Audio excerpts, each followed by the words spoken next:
So I, 20F, am currently 6 months pregnant. A week after I found out I was pregnant, I caught my now ex, 24M, we'll call him Adam, cheating on me with his new girlfriend, 25F, we'll call her Christine. Adam and I decided to split, but agreed that we would still co-parent. My pregnancy has been rough, since I'm still in college with a job and my parents are less than supportive, but Christine has made it so much worse. The two invite me for lunch every Wednesday to talk about the baby. Christine doesn't let me order what I want because it isn't good for the baby. So the red flags started off very slow and subtle, but they just got worse and worse. I told them what I had planned to name the baby girl. Christine told me it was one of the ugliest names she had ever heard. I explained that it was my great-grandmother's name who had passed away the year prior and that she was the woman who inspired me most, so I wanted to honor her.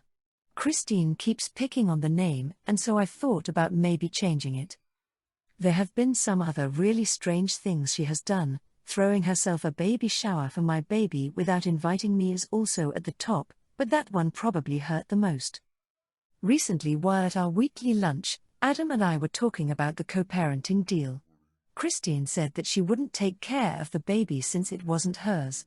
I snapped at her and asked why the hell was she constraining all the things I could and couldn't do.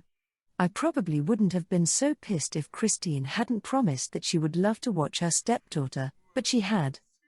Christine and I went off on each other.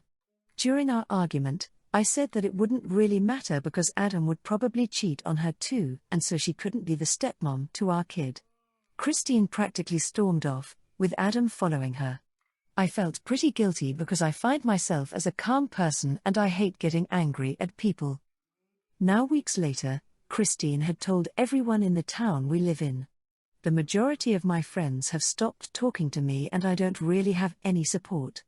One of my good friends was Christine's younger brother, and so he told all of our other friends. It's been a few weeks and I've been trying to contact both Christine and Adam, but they don't respond. I've concluded that I'm on my own now, but I keep wondering if this is all my fault. I can't help but feel horrible about what I said. The two seemed pretty happy and Christine was a lot better for Adam than I ever was. So there was no reason for me to say that about her. Can I even salvage my relationship or just cut them out of my life? The action I took was yelling at the stepmom of my child. I think I might be the a-hole because she was really hurt and it was kind of petty of me to say that. Comment 1. There was a post before, years ago, where a gal was dating. Found out her man was cheating with his ex and then she found out she was pregnant. She ended up with a restraining order and moving to a new state before she gave birth, cause they can't stop you legally before you give birth. The ex/current GF was unable to have kids and decided the pregnant OP was her surrogate for her baby. She was delusional and dangerous and demanding in many of the same ways Christine is being. NTA. But get some legal help ASAP. Check with your college, they may have resources. But do it now. Comment 2. NTA, this is a ton of stress and I'm so sorry you're having to deal with this on top of everything else. If it were me, I would cut contact immediately. See if any friends or your school can connect you with legal aid and get a plan in place. If you wish to share custody, get that worked out in a fair way where Christine has as little involvement as possible. Ensure a fair child support is worked out as part of visitation. I assume you'll be the custodial parent, so name that baby whatever you like. It doesn't have to be an ugly thing, just handle things slow and methodically.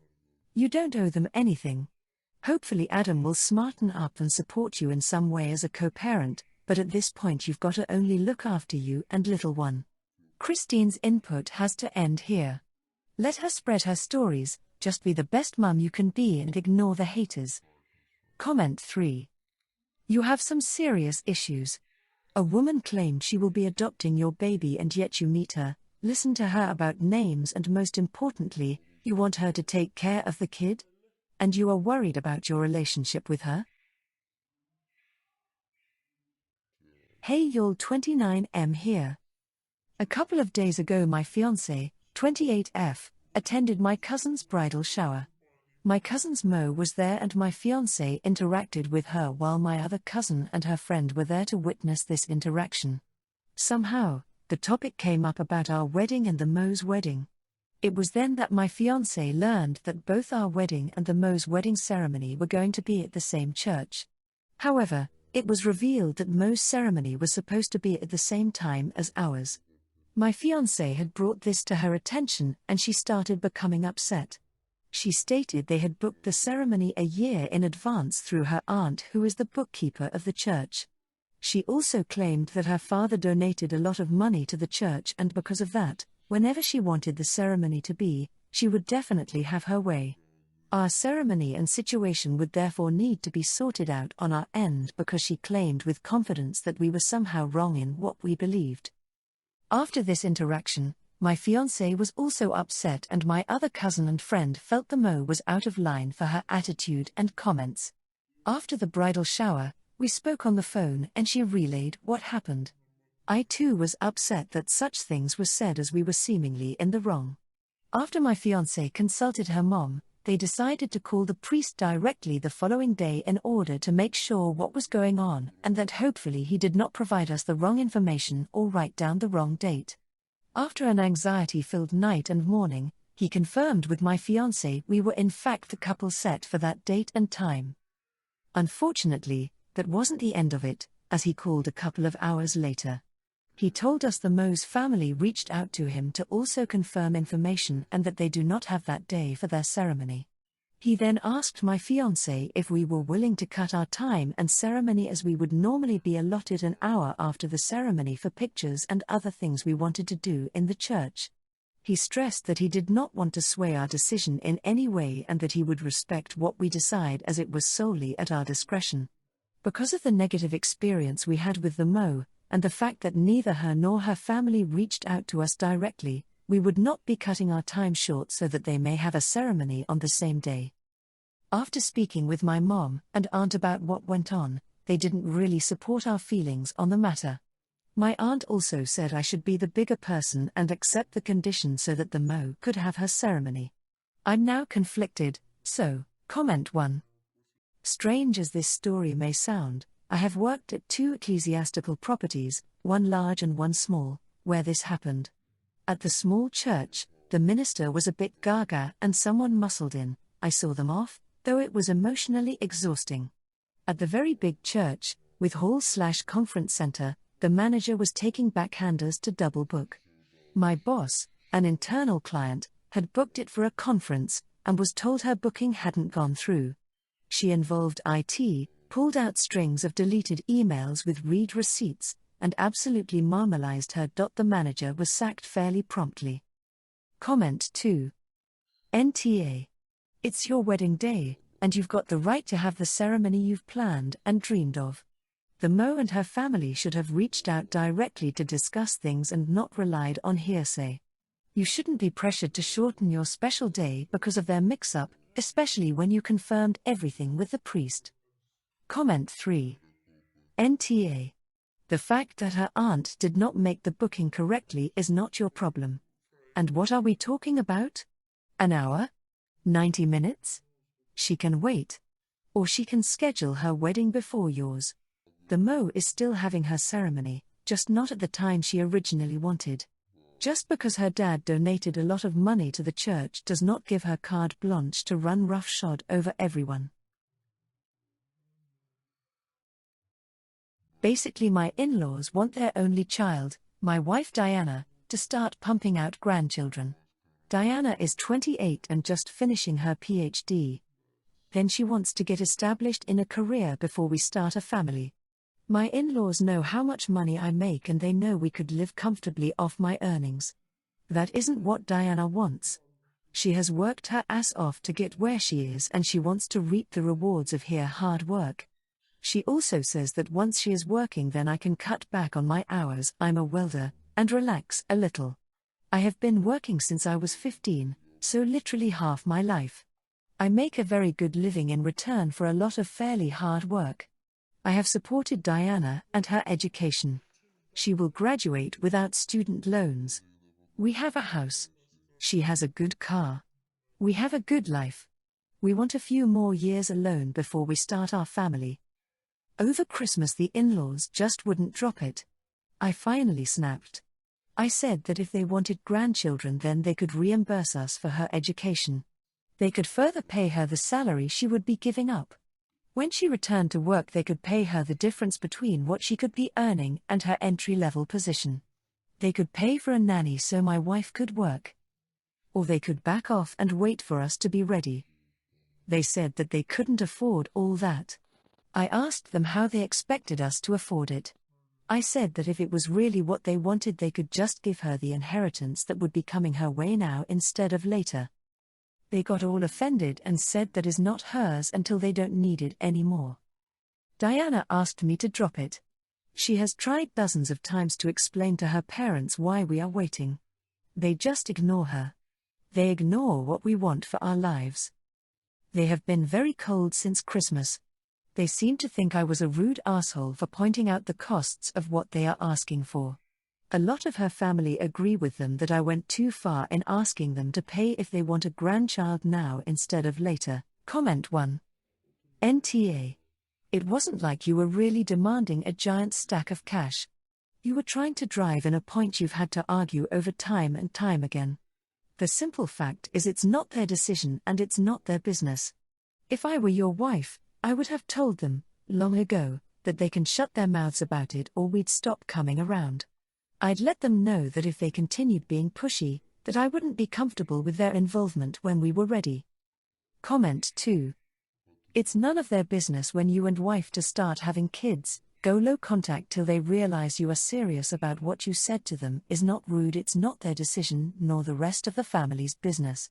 Wanna play you gotta pay, guess the price tag was too high. Life is way too short, enjoy your alone time with your wife, have kids when you're ready. Comment 3. NTA, I like your style. You owe them nothing and their constant harassment has no end in sight unless you set a boundary. Since your wife hasn't, I think it's reasonable for you to tell her you need one, because this has gotten way out of hand. If I were you I'd go low contact. Don't give them a platform to whine, and who cares if the flying monkeys agree with them. You have very valid points.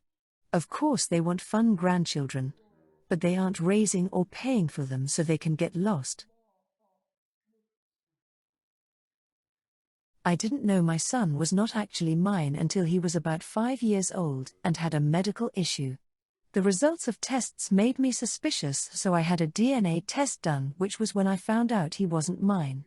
I divorced my ex, but because we were married when he was born and the time I had to challenge the paternity had passed, I was on the hook for child support. I was a broken man afterwards and withdrew from all of my friends and family. After a couple of years, I started meeting people again and eventually found out the ex was in a relationship with the affair partner and living with him. This broke me again, so I went back to my isolation. Another year passed and I slowly came back out. It took some time before I could talk about my past, but when I was able to, my brothers lit a fire under me. I found out through friends that the ex moved in with the father of the boy almost immediately after our divorce was finalized, and they have been together ever since. My brothers pushed me to talk to their attorney friend, which I eventually did. He's a business attorney but listened to my history, then gave me his opinion. He then recommended me to his friend in a family law firm.